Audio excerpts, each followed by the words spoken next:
Meus irmãos, nós temos pregado nos últimos meses, já estamos fazendo coleções de meses, e como tem sido edificante para os nossos corações e desafiador ministrarmos no Sermão do Monte. Então, nesse período já, e agora nós estamos já chegando mais para o fim. Então, já passamos do início, meio, agora nós já estamos chegando no fim dessa série de sermões que fala ou que prega sobre a mensagem de Jesus ministrada, conhecido também como Sermão do Monte, Sermão da Montanha, e é um texto riquíssimo para as nossas vidas. E hoje eu queria começar pensando com vocês o seguinte: imagine só uma situação vivida no nosso país, em que tenhamos um homem poderoso, com bastante dinheiro, e esse se vê numa situação cobiçando a esposa de um dos seus empregados. Ele olha para aquela moça, também sua empregada, e ele tem ali a oportunidade de se relacionar com ela. Puxa vida. E aí ele fica pensando, o que eu faço? Ele tem o esposo dela, que faz parte do quadro de colaboradores, manda esse homem viajar. Você vai cumprir uma missão em um outro país. E eu preciso que você vá ali, represente a nossa empresa e cumpra a sua missão lá. Nessa oportunidade, ele seduz a esposa daquele homem e aí então tem relações com ela. Descobre que ela fica grávida e aí o marido já voltou. E ele planeja, e agora, como que eu faço para resolver esse problema? Ele faz o seguinte, ele combina de alguma forma com os seus funcionários ali de confiança, alguma maneira para enviá-lo de novo a uma missão. E agora, nessa nova missão, ele coloca alguns armadilhas no meio do caminho, a fim de que o carro agora que ele utiliza para poder fazer essa viagem sofra um acidente e ele então venha a falecer. Acontece isso, ele aproveita a oportunidade, se casa com aquela mulher. Terminado esse momento, essa história, ele está lá agora, assim, parece que tudo está resolvido, né? O filho vai nascer, ele mantém o relacionamento agora com a viúva, ninguém sabe de nada, está tudo oculto. Tudo assim, para ele está resolvido, graças a Deus. Às vezes ele até levanta a mão em louvor dentro da igreja e fala assim, obrigado Jesus, porque eu tive a oportunidade de acobertar totalmente o problema na qual... Eu resolvi aquele problema, sabe? Aquele momento, fala o seguinte, meu problema foi resolvido, obrigado Deus. Obrigado Deus, porque foi tudo resolvido. Chega algum momento então que na ministração na igreja, o pastor escolhe um texto. E o texto que ele escolhe para poder pregar é exatamente o momento em que Natã vai confrontar Davi quanto ao pecado que ele havia cometido com Batseba. E tendo enviado Urias na frente de batalha, ele morre na guerra. E aí, naquele momento, ele fala o seguinte, pronto, o pastor sabe de tudo. Ele descobriu o que eu fiz. E aí, confrontado com essa ideia, ele então percebe o seguinte, não, pastor, concordo. O que Natã fez ali com Davi foi adequado. Natã, então ele confronta Urias, Natã confronta Davi a fim de que ele pudesse responder pelo seu pecado. Puxa vida, e se essas coisas estivessem acontecendo hoje? A história é fictícia, mas tentando trazer e referenciar um pouco daquilo que aconteceu com Davi e Urias, e talvez não muito distante você possa conhecer casos como esse, talvez não a esse ponto tão fantasioso quanto eu coloquei, mas na ideia de que a gente passa a olhar o problema do outro muito mais sem perceber a nossa própria realidade, e tenta justificar, racionalizar tanto o nosso pecado, que nós não conseguimos encontrar em nós falta nos momentos em que somos advertidos pela ministração, pela leitura da palavra de Deus. Sabe, muitas vezes quando a gente ouve a história de Davi, ou desse personagem fictício, e a gente começa a perceber as indignações que eles apresentam, quando então são descobertos e passam às vezes a justificar ou apontar o erro do outro, fala o seguinte, mas e o fulano de tal? Em vez de muitas vezes parar um pouco e olhar para si, fala o seguinte, mas o fulano não faz assim?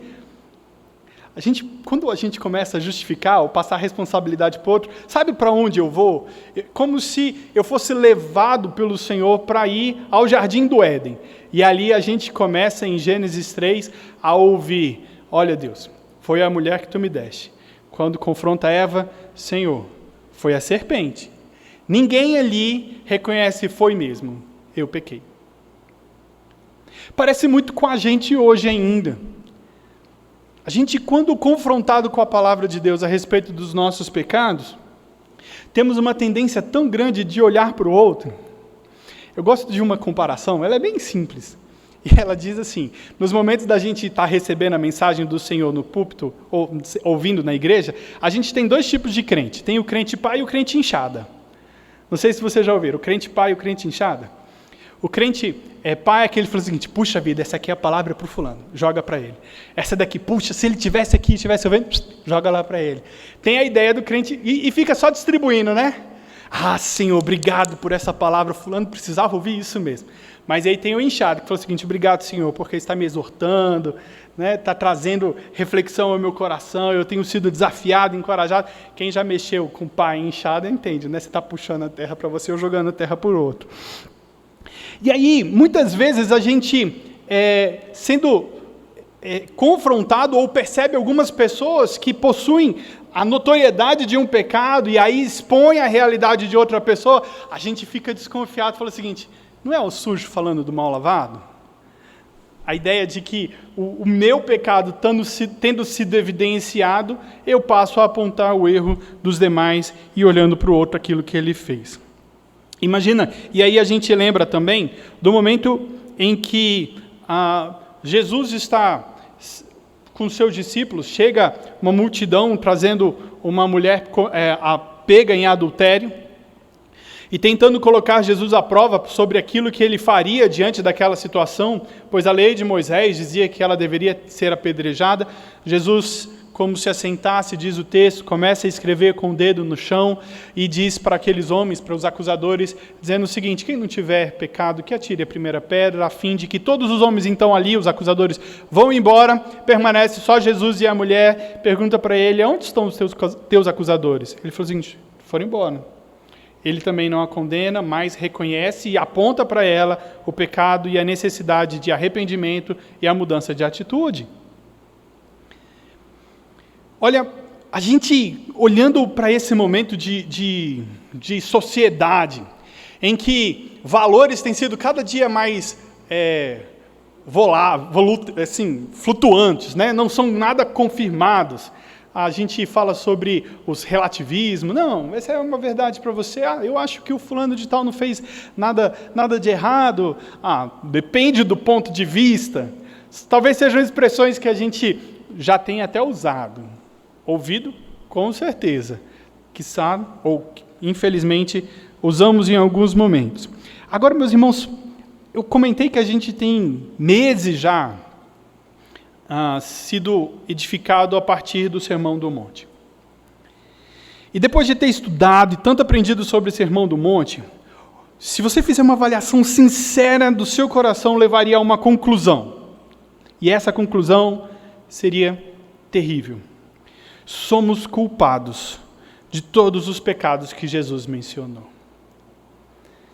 Eu tenho sido demais desafiado, principalmente quando eu venho ministrar aos irmãos. Quando eu estou sendo edificado pela ministração, sou muito desafiado, porque são evidenciados e apontados pecados do meu coração. E muitas vezes, como o Martin Lloyd Jones falando sobre o Sermão do Monte, ele olhando para as situações que são apresentadas, ele fala o seguinte, eu me sinto o pior dos seres humanos, pior dos cristãos, pior dos crentes. Ele falou o seguinte, Senhor Jesus, tem misericórdia da minha vida. Tem misericórdia da minha vida, porque é demais desafiador viver o padrão que o Senhor estabeleceu. Enquanto muitos de nós temos, talvez, trabalhado e vivido numa vida média, e olha, a palavra da vida média, e se a gente utilizar a expressão certa, seria numa vida medíocre, é só na média. E a gente olha e fala o seguinte: nossa, o fulano de tal tem uma vida medíocre. Ele não é nada excelente nem ruim, ele está ali na média. Se a gente compara e avalia um com o outro e tira os pesos ali específicos, fala assim, então tá certinho, né? Está ali, no meio. Como a maioria, eu falo assim, como a maioria, meu irmão, eu e você não fomos chamados para ser maioria. Nós fomos chamados para o padrão que o Senhor estabeleceu na expressão ali do Sermão do Monte. E é difícil. Quem apresentar para você essa realidade como sendo normal, fácil, tranquilo, não. Viver o Sermão do Monte eu acho que ele não entendeu o Sermão do Monte. Tenho certeza, não acho não, tenho certeza que ele não entendeu os ensinamentos de Jesus. E aí, quando a gente percebe que somos tão pecadores, e viver essa realidade da vida cristã é tão desafiadora, sabe o que a gente começa a fazer?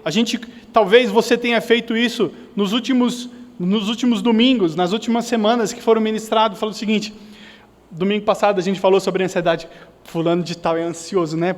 Podia o Senhor tratar o coração dele. Ou antes, quando a gente fala o seguinte: não sabe orar direito, né? Precisava aprender a orar como diz a oração do Pai Nosso. Ou quando chega e fala o seguinte: aquele ali, tem olhado com um olhar lascivo para tanta gente, se ele entender que os olhos dele precisam ser tratados. E aí a gente começa a apontar mais para os outros, em vez de olhar para o nosso próprio coração. Mas e os nossos pecados? E o meu pecado? Antes de eu olhar para o pecado do outro, eu preciso reconhecer os meus próprios pecados. E talvez é o seguinte: quanta indignação tem sido produzida por mim mesmo para lidar com os meus pecados. Porque quando a gente ouve, talvez, a história de Davi, ou se a gente conhecesse alguém que fez como Davi hoje, parafraseando aquela minha ilustração doida, a gente ficaria tão indignado que usaria de todas as formas para poder apontar o erro do fulano, a fim de que ele fosse condenado, recebesse a punição devida. Mas e o meu pecado? Com qual tamanha indignação eu tenho lidado com o meu próprio pecado? Quando nós somos confrontados com essa verdade, a verdade do Evangelho, que expõe o meu coração, quando a luz das Escrituras ilumina as trevas da minha alma, qual que é a minha reação? Como que eu tenho respondido diante disso? Eu acolho a verdade do Evangelho que foi pregada, reconheço o meu pecado, eu me arrependo, confesso, abandono, ou eu fujo e finjo que não é comigo? Me justifico, racionalizo e aponto o erro do outro, na esperança de que ninguém perceba o que eu estou fazendo. E aí tem uma pergunta que a gente precisa responder: eu amo mais a Deus ou o meu pecado? Eu amo mais a Deus ou eu amo mais a mim mesmo? Durante toda essa série que a gente tem estudado, foi exposto o excelente e grande padrão de conduta de vida do cristão que Cristo planejou para os seus filhos. E aí, como comentei, não tenho dúvida que muitos dessas condutas serão lutas diárias, e durante toda a sua jornada aqui na Terra, durante toda a sua vida, você vai lutar com pecados que foram apontados, sobre práticas que foram encorajadas, sobre condutas que foram colocadas para as nossas vidas. Mas enquanto nós ignoramos esses ensinamentos, fingindo que não é conosco e que só serve para o outro, estaremos muito aquém daquilo que foi planejado para nós. Sabe qual que é a imagem que eu tenho? Imagina só, para quem... Eu gosto de carro, eu gostaria de poder brincar mais com isso do que eu posso, mas imagina, por exemplo, um carro de Fórmula 1, que talvez seja o sonho de qualquer pessoa que gosta de carro, pilotar um daqueles. Aí você recebe um carro de Fórmula 1 e ele foi colocado como frota de coletivo dentro da cidade. Ele só cabe uma pessoa, mas você vai buscar passageiros no ônibus. Passageiros no seu carro de Fórmula 1 andando na rua comum. Você não pode acelerar, não cabe ninguém ali. A ideia é o seguinte: eu fui chamado como cristão para ter uma vida excelente e eu estou agora sendo usado como aquilo que o propósito é diferente. E eu estou aquém daquilo que foi projetado para mim.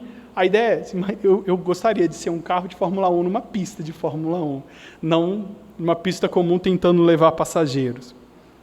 Rodando a 350 km por hora deve ser uma emoção, né? Eu acho que se eu pegasse um hoje, eu bateria na primeira curva, com certeza. Mas a gente tem que treinar. Ok. Agora, nós, no capítulo 7, o texto que nós entramos nesse momento, ele inicia uma nova sessão do Sermão da Montanha.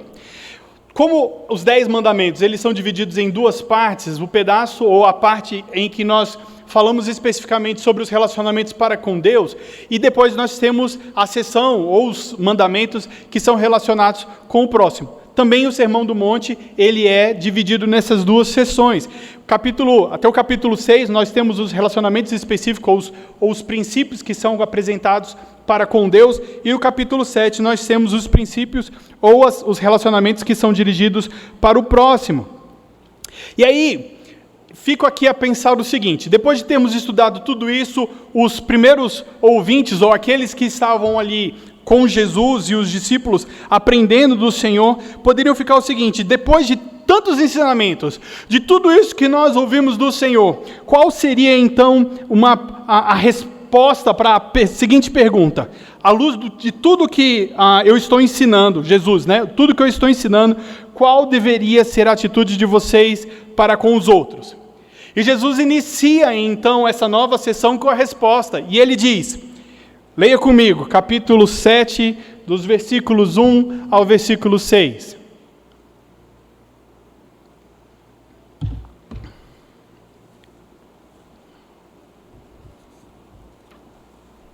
Diz assim a palavra do Senhor: não julguem, para que vocês não sejam julgados. Pois com o critério que vocês julgarem, vocês serão julgados, e com a medida que vocês tiverem medido, vocês também serão medidos. Por que você vê o cisco no olho do seu irmão, mas não repara na trave que está no seu próprio?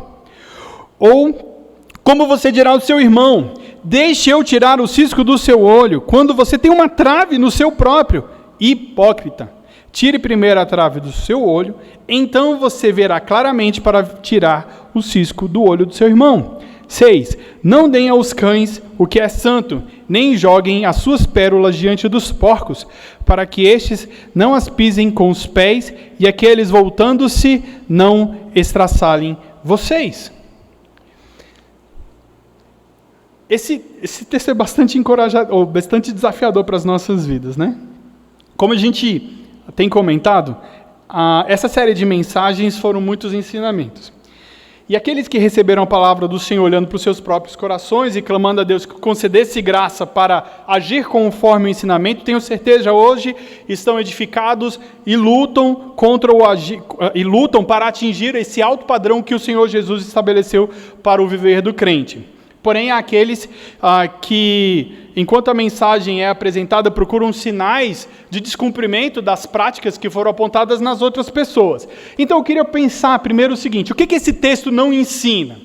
E talvez seja um dos textos mais mal interpretados das Escrituras, e eles usam, muitas pessoas usam esse texto quando você tenta apontar o erro do outro. Ele fala o seguinte: mas a Bíblia diz para você não julgar. Jesus disse: não julguem, não julguem. Ok, então o que o texto ensina? O texto não ensina. O texto não ensina que é proibido fazer julgamento ou juízos. Não é isso que o texto está explicando, e eu vou dizer para vocês daqui a pouquinho.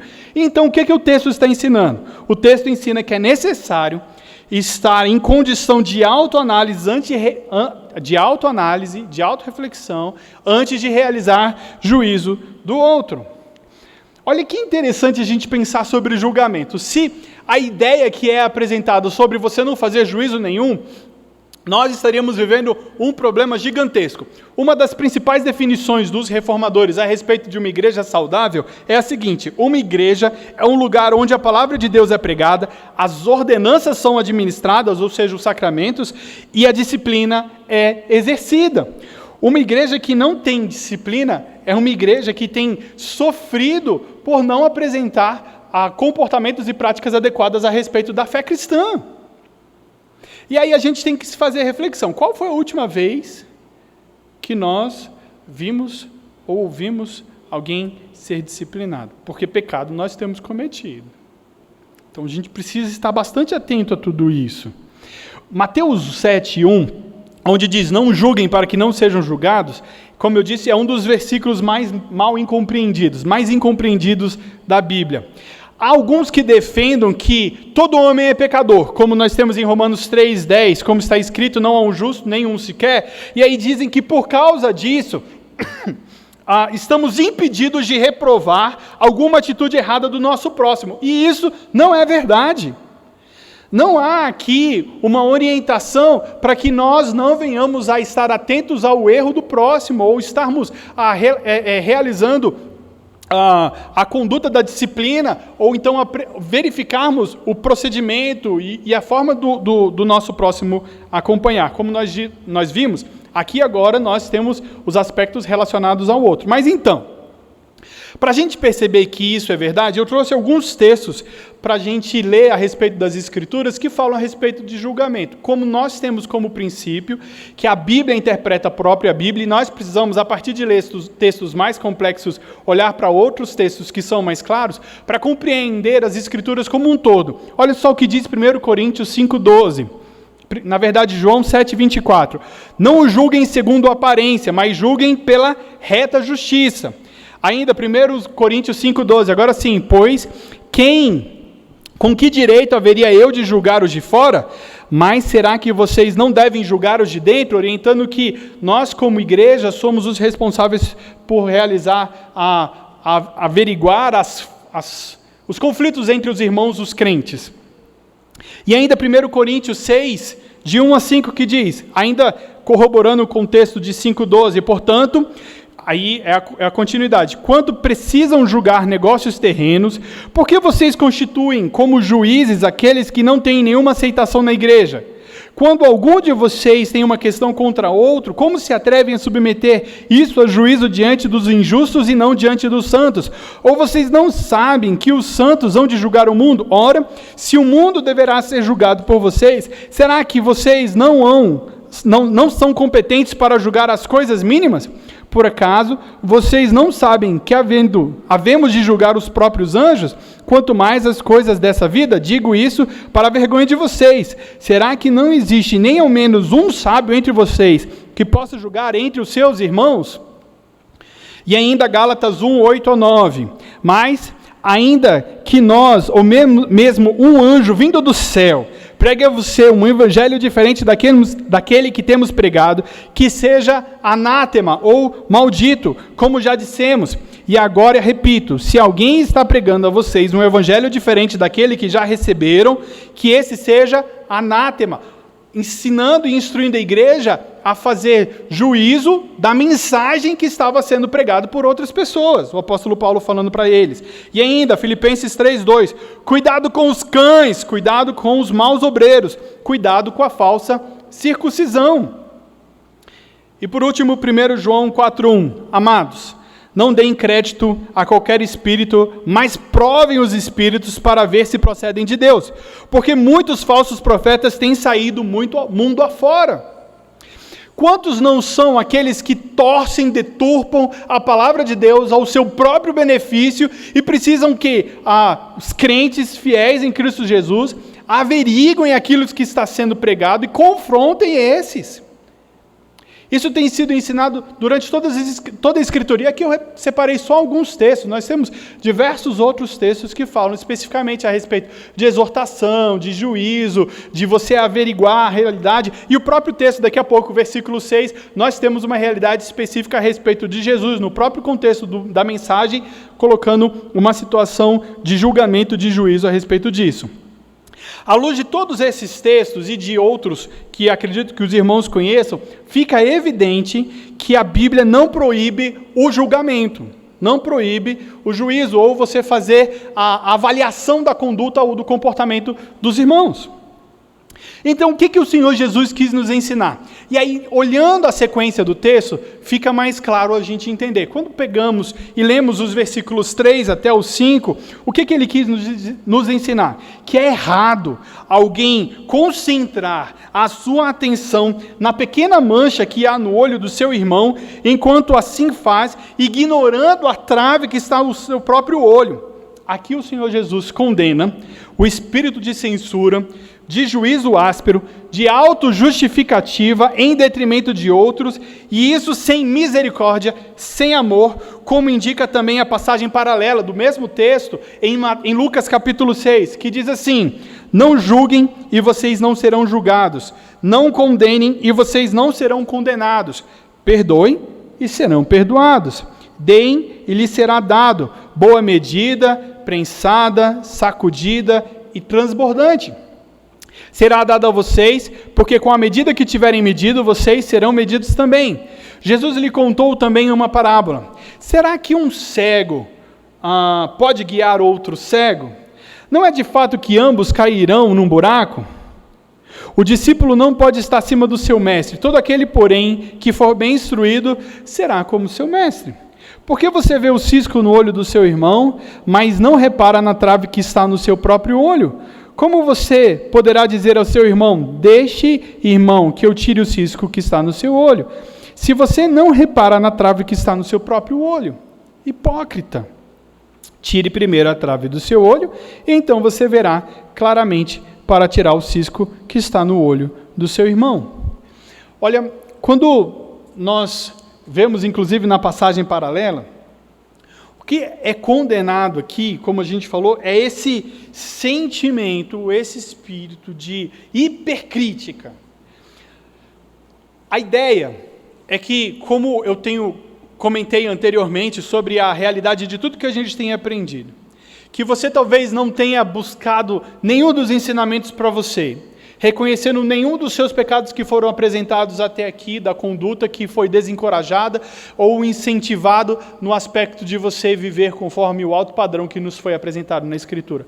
Mas durante todo esse tempo, a única coisa que te motivou ou que te saltou aos seus olhos foi perceber o pecado dos outros. A realidade de como as pessoas que estão à sua volta têm vivido e praticado exatamente os pecados que foram apresentados aqui. E no seu coração, o grande desejo que havia era que, puxa vida, desejava que ela ouvisse essa mensagem. Talvez alguns, inclusive, mandaram links do WhatsApp, da mensagem gravada, falando o seguinte: eu espero que ele ouça e, tendo ouvido essa mensagem, seja confrontado pela palavra. Não estou dizendo que você não deve fazer isso, não. Sem que você avalie o seu próprio coração, tenha entendido que aquela mensagem é confrontadora e transformadora para a sua própria vida, reconhecendo o seu pecado, como eu disse anteriormente, arrepender-se, reconciliar-se com o Senhor e buscar trabalhar no padrão que o Senhor Jesus nos foi apresentado. Mas a ideia que é confrontada aqui, ela falou o seguinte: sabe, com um sentimento de hipercrítico, ou com um desejo de censura, mandar para o outro, ou quando você está reunido com pessoas, a única coisa que você busca ali é como um censor, ficar alerta a tudo que está acontecendo, na ideia de falar o seguinte: você errou, e chama a pessoa: está vendo? Fez errado.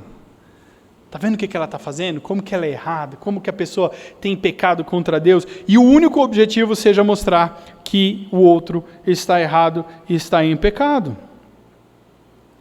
A ideia é que a pessoa que se justifica aos seus próprios olhos, que tem o costume de encobrir as suas faltas e descobrir a falta dos outros, deve lembrar que ela mesma pode esperar ser também condenada.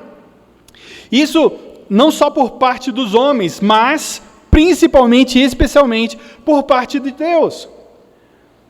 Nós nos apresentaremos diante do tribunal do Senhor, todos nós nos apresentaremos diante do tribunal de Deus. E nós temos pelo menos 3 juízos que serão exercidos por Deus sobre as nossas vidas, pelo menos 3.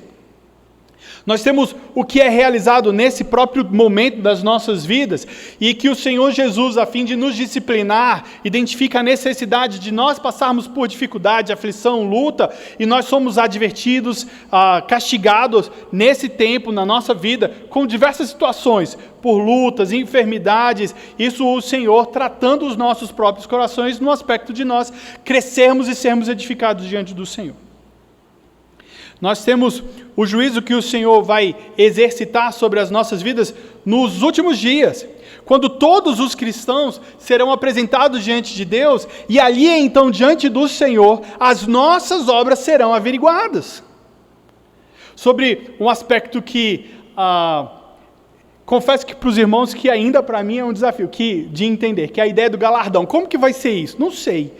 A Bíblia diz que haverá galardão no céu, mas como que vai ser? Não sei, vai ter. A Bíblia não explica como que vai ser o aspecto do galardão, mas que vai ter, vai ter. Não sei como que o Senhor Jesus, como que Deus vai aplicar essa realidade. E o juízo do ímpio, que seria o juízo final realizado por Deus no último tempo, no último dia. Então, nós precisamos estar atentos sobre todas essas coisas. Não somente sobre o aspecto de que nós podemos ser julgados, sobre a ótica do próximo, sobre o aspecto de disciplina eclesiástica, sobre a realidade do mútuo pastoreio, um irmão cuidando do outro, mas também o seremos por Deus. Olha, no versículo 2, nós temos um padrão, ou o critério de julgamento que nós precisamos entender. Quando nós aplicarmos o juízo sobre outra pessoa, o mesmo vos será aplicado. O mesmo padrão vai ser aplicado. Ou seja, se o vosso julgamento for sem misericórdia, então sereis julgados sem misericórdia. Ou se o nosso julgamento for com bondade, seremos julgados com bondade. Lembra da parábola que o Senhor Jesus disse em Mateus 18, 23, Mateus 18, do versículo 23 a 35, do servo injusto? Quando um senhor chama os seus servos para prestarem contas das dívidas que eles tinham, o senhor ali, então, da província, chamando essas pessoas, diz a parábola, ele diz assim: você tem que pagar a dívida, uma dívida alta. E ali ele pede misericórdia para o Senhor o perdoa e o manda embora. Esse mesmo homem que foi perdoado, encontrando o seu conservo, que o devia a ele uma dívida bem menor, ele fala o seguinte: você tem que me pagar, e manda-o para a cadeia, a fim de que ali então ele cumprisse o pagamento de toda a sua dívida. As pessoas ali daquela região, sabendo disso, avisam o Senhor, e o Senhor então chama esse servo injusto e fala para ele: você não foi perdoado? Você não deveria ter feito mesmo? Agora, por causa disso, você será lançado na prisão até que pague toda a sua dívida. Ou quando nós lemos o final da oração que o Senhor Jesus nos ensinou: se você perdoar aos próximos as vossas ofensas, também o vosso Pai Celeste perdoará as vossas ofensas. A ideia de que com o mesmo critério e o padrão da nossa conduta, nós também seremos medidos. E aqui especificamente sobre o aspecto do Senhor. E o versículo 3 até o 5, ele fala o seguinte: imagina um oftalmologista. E esse seria um oftalmologista cego. E ele vai exercitar ou fazer uma cirurgia no seu olho para tirar um cisco. Se você tiver coragem, vá a um oftalmologista cego para ele poder fazer a cirurgia nos seus olhos. E ele quer fazer esse procedimento no olho alheio. Por mais grave que o erro do outro pareça, aos próprios dos olhos desse oftalmologista cego, o cisco no olho dele, ou essa pequena mancha comparada com com o problema que ele está falando, ou no caso aqui com a sua autojustiça, é um defeito tão patente aos olhos de Deus, equivalente ao olho na viga do outro. E aqui é uma viga mesmo, não há um eufemismo, não, há um exagero de colocar uma viga. A viga era como se fosse a sustentação do telhado da casa. A comparação é de um cisco, de uma farpa, com uma viga. Quem está com a viga nos olhos não consegue enxergar o outro. E como que o pecado cega, meus irmãos? Como que o pecado cega? Ele impede a nossa ação, a nossa reação. Nós conseguimos e passamos a ver somente o erro do outro. Na autojustificativa, nós escondemos, ocultamos, acreditamos que nós não somos passíveis então da disciplina e achamos que nós estamos certos. Não foi isso que aconteceu com Davi? Quando Natã vai o confrontar, ele falou o seguinte: esse homem merece a morte. Até que Natã confronta Davi: é você. E os seus olhos então são abertos, a viga cai e ele reconhece: pequei. E pequei. A gente precisa deixar claro que Jesus não está de forma alguma proibindo, preste atenção, que se faça julgamentos morais. Mas, novamente, o que ele proíbe é o julgamento hipócrita. Pois aquele que estava com a viga nos seus olhos, buscando tratar o pecado do outro, é chamado de hipócrita e necessita antes tirar a viga do seu próprio olho para então. Aí diz o texto: você verá claramente para tirar o cisco no olho do seu irmão. Então, primeiro examine a si mesmo, e então, o texto não diz nunca, você terá visão espiritual pela qual ajudará o seu irmão. Em outras palavras, não use o sermão do monte para criticar alguém, exceto você mesmo. Primeiro examine-se à luz do ensino, e então, você terá condição para ajudar outras pessoas, mas nunca com malícia, atitudes destrutivas. Percebe o desafio que nós temos aqui? O texto não ensina o não julgamento, mas ensina que eu e você, antes, precisamos reconhecer a minha condição de pecado, a minha realidade como miserável pecador, voltar-me então para o Senhor, reconhecer a minha necessidade de perdão. Aí então, haverá condição de ajudar o outro e edificar a igreja. O texto não termina. E para mais uma vez reforçar a ideia de que o não julgamento aqui é incentivado, o próprio Senhor Jesus estabelece um aspecto de juízo. Diz o versículo 6: não deem nem aos cães o que é santo, nem jogue as suas pérolas diante dos porcos, para que estes não as pisem não pisem com os pés, e aqueles, voltando-se, não estraçalhem vocês. Cães e porcos. São termos aqui utilizados, termos difamatórios aplicados aos incrédulos. Estes cães eram animais cruéis que comiam restos de cadáveres. E os porcos eram considerados animais impuros. Aqui Jesus está nos advertindo e lembrando que a mensagem do Sermão do Monte é uma mensagem dirigida para crentes. Não é uma mensagem dirigida para o ímpio.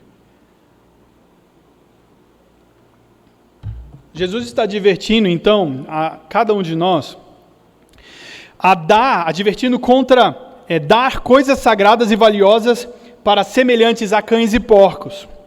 Essa advertência foi especialmente dirigida à realidade dos incrédulos que resistem teimosa e repetidamente ao Evangelho. Pode ser aplicada também a todas as pessoas espiritualmente obstinadas. A ideia é que, em vez desses ímpios, incrédulos, darem ouvido ao Evangelho, eles voltam-se contra o mensageiro e o despedaçam. Se um cristão verdadeiro, embora ainda precise constantemente se examinar diante de Deus, ele não será hipócrita quando for falar ao não cristão sobre o seu pecado e da sua necessidade de salvação. Porque esse cristão, ele já reconheceu ele mesmo a condição que o outro estava vivendo, e ele já não está mais então na condição de incrédulo, fazendo então que o não cristão seja confrontado com a verdade do Evangelho. Agora, se esse não cristão resistir em sua incredulidade, a despeito de todo o esforço que o cristão para dissuadir o não cristão a respeito do seu pecado, da sua conduta, esse deve ser tratado como cão e porco. Pois ao invés de desprezar as coisas sagradas oferecendo aos cães, dando oportunidade para os porcos blasfemarem, devem partir para uma outra pessoa. Meus irmãos, essa palavra é dura. e talvez soe estranho aos nossos ouvidos. Em um tempo da tolerância, do paz e amor, onde um confronto áspero é ouvido e recebido com resistência, em uma realidade em que cada um tem a sua própria verdade, a sua própria conduta, eu quero dizer o seguinte: é palavra de Deus, não é palavra minha. E sobre a ideia aqui, sobre o aspecto nós precisamos valorizar a palavra do Evangelho. Os ensinamentos do Senhor Jesus são valiosos. As Escrituras são extremamente valiosas. Ao ponto de desprezarmos os seus ensinamentos, nenhum esforço, que tantas vezes não deve ser realizado quando o obstinado de coração, quando o resistente e impenitente, não ouvindo o Evangelho, faz pouco caso, blasfema, tira sarro, não gaste as suas palavras com essas pessoas. Não gaste. Porque seria como se você estivesse lançando pérolas aos porcos e entregando o que é sagrado aos cães.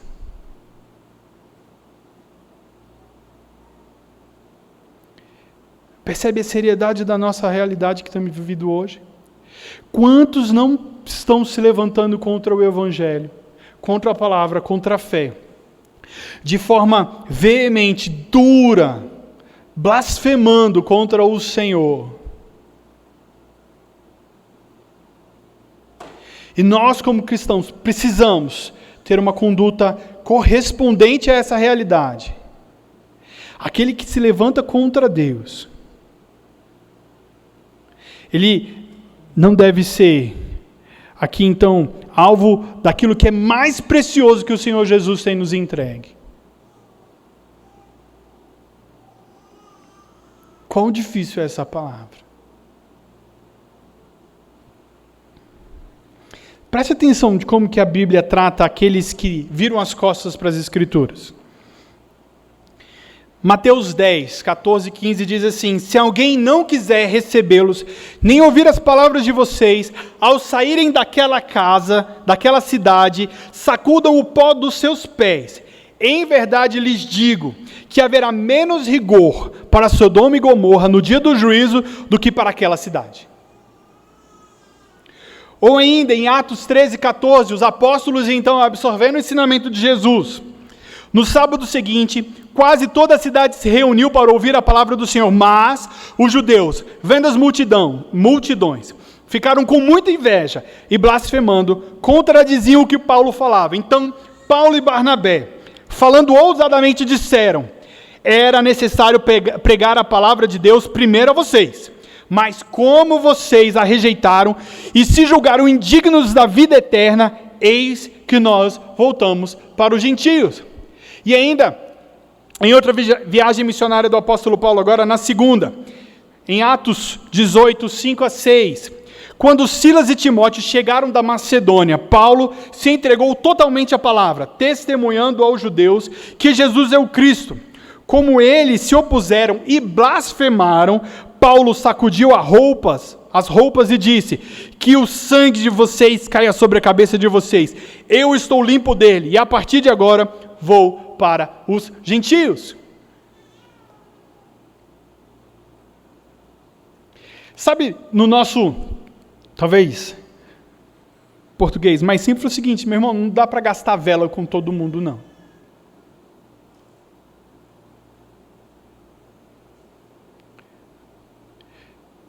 Nós precisamos nos empenhar, entenda.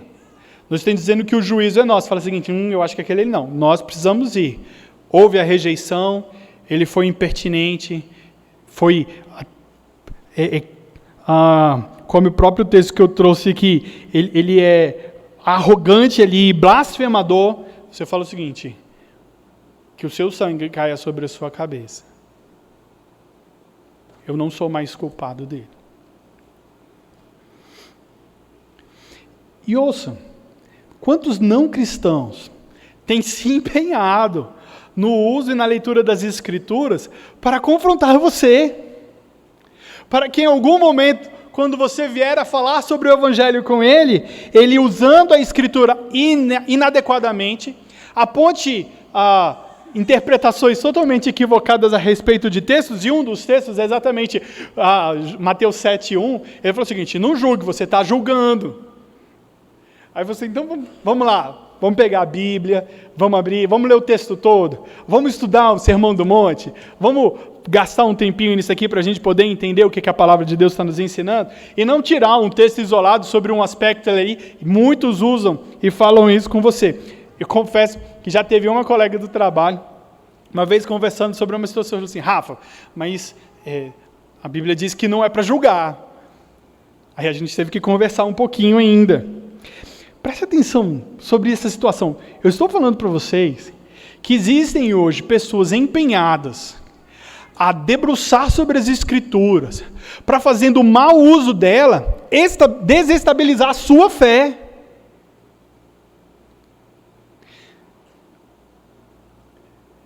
É verdade isso. Ou, alguns ainda atribuem realidade de textos ou princípios que não tem nada a ver com as Escrituras, com a Bíblia, e falam assim: mas está na Bíblia. Aí, se você não estuda a Bíblia, sabe o que você vai falar? O seguinte: você fica, sabe o sorriso amarelo? Uhum. Pois é, né? Meu irmão, uma das realidades mais desafiadoras para nós como crentes é crescer. É crescer. Hoje aqui nós temos pessoas de diferentes idades, mas eu tenho certeza que no processo de maturidade, de você crescer, muitas coisas foram necessárias ser aprendidas.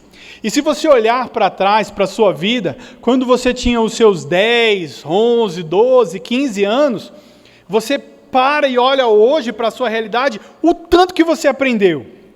Aí hoje, você olhando para a sua vida como crente, quanto tempo você tem de cristão?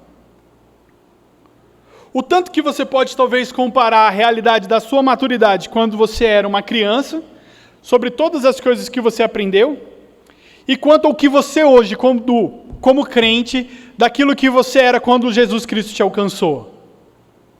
É por isso que o apóstolo Paulo, ele adverte os irmãos ali de Coríntios, dizendo que eles, como crianças, ainda não têm capacidade de digerir carne, mas precisam ainda ser alimentados com leite. Meus irmãos, o que a gente está trazendo aqui para vocês é alimento sólido.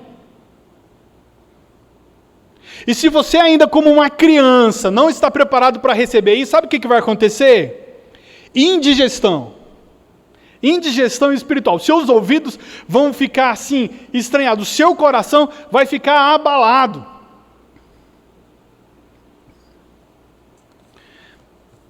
E talvez seja por isso que, como uma criança, você tem sido levado por ventos de doutrina, por coisas que você ouve tanto falar, talvez na televisão, e eu não sei porque você investe tempo em assistir algumas mensagens na televisão.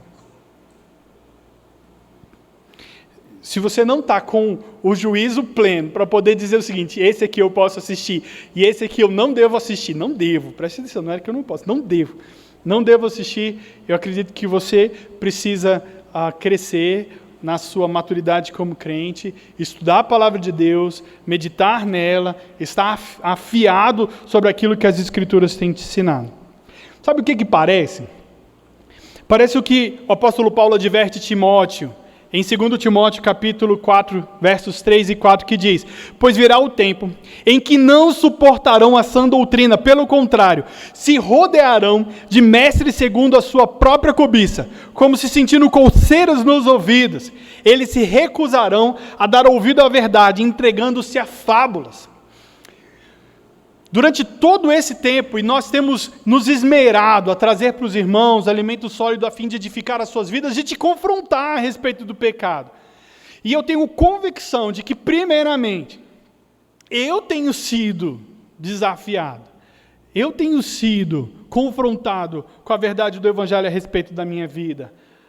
E não é fácil, primeiro para poder olhar da mesma forma sobre o juízo que está sendo orientado, para fazermos uma autoanálise, olharmos para o coração, reconhecermos a minha condição de pecado, minha realidade como miserável pecador, necessitado da graça de Deus, confessar o meu pecado, reconciliar-se, buscar o Senhor mudança de atitude, para que então eu possa dizer, meus irmãos, a palavra de Deus está nos ensinando a que você precisa olhar para o seu coração, reconhecer o seu pecado, reconciliar-se com o Senhor, confessar, ter mudança de atitude, e a fim de que você, sendo transformado pelo Evangelho, tenha condição de edificar a vida de outras pessoas. Um dos comentários que me chamou bastante a atenção sobre esse texto, de um autor chamado Vincent Chang, ele disse o seguinte para concluir: se você é cristão, antes de eu adverti-lo, ou mesmo de repreendê-lo sobre um certo pecado que percebi em sua vida, eu deveria primeiro me examinar, para que os meus defeitos morais, talvez até maiores do que os seus, não obscureçam a minha visão espiritual, fazendo emitir julgamento falso ou hipócrita sobre você. Após ter cuidadosamente me examinado, eu posso, em muitas ocasiões, deveria advertir ou repreendê-lo sobre o seu pecado. A Escritura considera essa prática como boa e nobre, não áspera ou crítica. Como diz Tiago 5, 19 e 20. Meus irmãos, se algum de vocês se desviar da verdade e alguém o trouxer de volta, lembre-se disso. Quem converte um pecador do erro do seu caminho, salvará a vida dessa pessoa e fará que muitíssimos pecados sejam perdoados. Contudo, sempre que o fizer, não devo, nem sequer por um momento, sugerir que eu seja perfeito ou sem pecado. Enquanto nós estamos aqui, como pecadores, e todos os domingos, e eu espero que todos os dias, você em sua casa, no seu momento devocional, nas suas orações, reconhecendo o seu pecado, confesse e o peça perdão para Deus. Mas nós separamos tempo específico dentro do culto para que você o faça. Porque nós somos pecadores. Até a consumação, nós continuaremos pecando. E nós não podemos achar que seremos perfeitos ao ponto de conseguirmos olhar e julgar os pecados de todas as pessoas indistintamente antes de olharmos e realizarmos a avaliação dos nossos próprios corações. Perceba que prática espiritual singular nós podemos realizar e como que uma igreja exercitando essa realidade pode transformar a sua realidade, a realidade aonde ela está inserida e a realidade dos múltiplos pontos aonde os crentes vão e transformam os lugares. Em que ele passe a olhar para o seu próprio coração, reconhecendo o seu pecado, antes de apontar o dedo para o outro. E então ele busque o aspecto de santificação e transformação da sua própria vida, para que então seja habilitado, capacitado e útil na vida do outro. Porque eu preciso de irmãos que olhem para mim e falem: Rafa, tu vacilou, tu pecou. E eu sei que vocês precisam de irmãos e de pessoas que tenham então a autoridade de Deus, a partir desse exame realizado nos seus corações e de reconciliação com o Senhor, para que possam olhar para vocês e digam: você está em pecado. E há necessidade de reconciliação.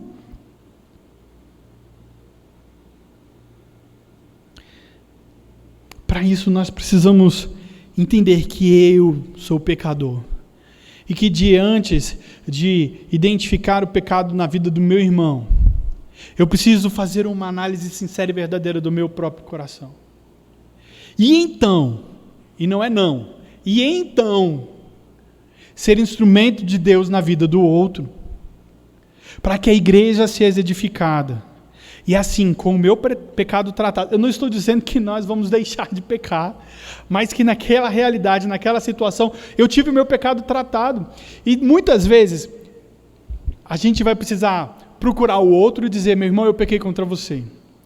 como nós já estudamos aqui no próprio Sermão do Monte, sobre a realidade de pecado que nós temos cometido contra o outro, para que nós deixemos a nossa oferta aqui, possamos nos reconciliar com o próximo, e se a gente sabe que tem alguém com uma falta contra a gente, nós possamos ir lá e então dizer para ele, olha, eu quero me reconciliar contigo. Essa é uma realidade, uma prática espiritual que nós precisamos desenvolver. E assim, com maturidade, estarmos prontos para ouvir, você pecou, e ouvirmos, Senhor Jesus, me perdoa, ou falarmos, na verdade, Senhor Jesus, me perdoa porque eu tenho pecado contra ti. Olharmos para o nosso coração e sabermos que precisamos desse processo. Que assim Deus possa nos edificar, nos abençoar como igreja do Senhor. E termos convicção de que a igreja sendo edificada glorificará o nome do Senhor e transformará o lugar onde ela está, a comunidade e os múltiplos pontos onde os crentes estão para a honra e glória do nosso Deus. Deus nos abençoe. Feche seus olhos, meus irmãos. Eu quero orar com você. Não sei se você é uma pessoa com uma realidade um senso crítico, hipercrítico, que gosta demais de, como o investigador policial, gosta só de achar o defeito e falha dos outros. E mais que isso, se satisfaz quando encontra. Eu queria desafiar você a olhar para o seu coração, reconhecer o seu pecado e pedir perdão a Deus. E ainda se você percebe que existem pessoas à sua volta que têm pecado, têm cometido falhas contra você e contra o próprio Senhor, e que ela precisa ser confrontada. Que você olhe para o seu coração, reconheça pecados que você possa ter necessidade de reconhecer e pedir perdão, e seja instrumento de Deus na vida do outro, a fim de que ela seja edificada, a igreja do Senhor seja edificada e que possamos crescer para a glória do Senhor. Pai, glorificamos o Teu nome por essa noite, por Tua palavra apresentada, ministrada. Pai, quão desafiador é. Quão desafiador é. Mas se o Senhor Jesus tem nos ensinado, eu oro. Capacita-nos, Senhor, a viver a palavra do Teu Evangelho. Habilita-nos, Senhor, a que essa verdade seja aplicada aos nossos corações. Instrumentaliza-nos, Senhor, a fim de que possamos ser conscientes da nossa realidade, dos pecados que temos cometido, da necessidade de reconciliação, a fim de que, como instrumento nas Tuas mãos, possamos edificar a vida do outro a partir do confronto, do juízo aplicado com amor. Pai, em nome de Jesus, tem misericórdia de nós, porque estamos longe do padrão que o Senhor Jesus estabeleceu para nós. Estamos longe do princípio que nós, como cristãos, precisamos viver. E temos diária e constantemente pecado e falhado contra Ti. Tem misericórdia de nós. Mas nós sabemos que é o Teu Santo Espírito que nos capacita. Deus, ajuda-nos nisso. Ajuda-nos a não esmorecermos, não fragilizarmos, nos capacitarmos, amadurecermos, estarmos prontos para digerir alimentos sólidos. Capacita-nos, Deus, a isso. E assim como crentes maduros, prontos para sermos repreendidos e repreendermos, edificarmos a igreja do Senhor Jesus e glorificarmos o Senhor no mundo onde temos vivido. Oramos em nome de Jesus. Amém, amém e amém.